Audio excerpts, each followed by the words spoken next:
எத்தனை பேர் உலக பிரகாரமான உணர்வுகள் இருந்து விடுவிக்கப்படணும்னு விரும்புறீங்க?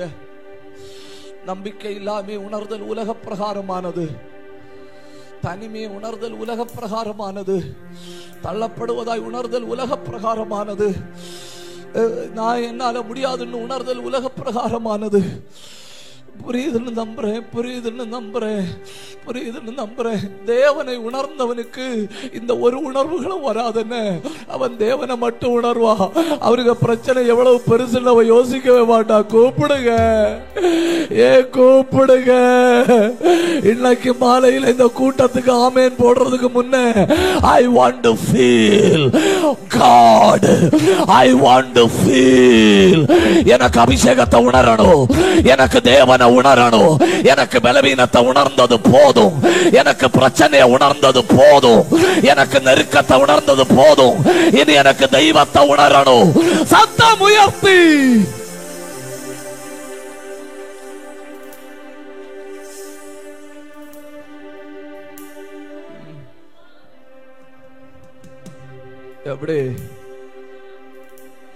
எப்படி உங்க உணர்வையே ஷிஃப்ட் பண்றாரு. இனி எனக்கு உடம்புல பலவீனம் இருக்கு அப்படிங்கிற யோசனை உனக்கு வராதுன்னு, இனி எனக்கு அல்சர் இருக்கு அப்படிங்கிற யோசனை உனக்கு வராதுன்னு, இனி சாகணுங்கிற யோசனை உனக்கு வராதுன்னு, இனி நீ விரும்பி வாழ்வாய். ஏன்னா நீ தேவனை உணர்கிறாய்.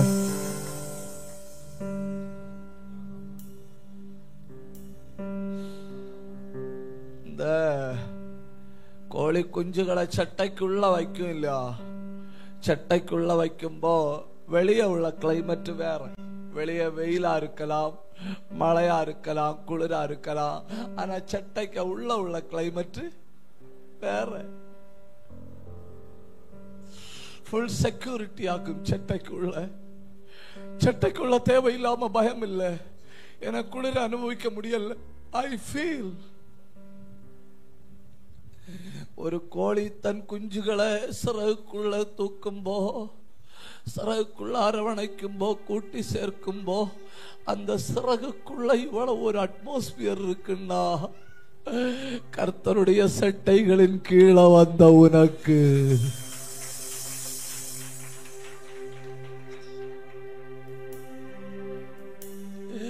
நான் உண்மையிலே இந்த மேடையில நின்று சொல்றேன், நான் இனி தோல்வியை உணர விரும்பல,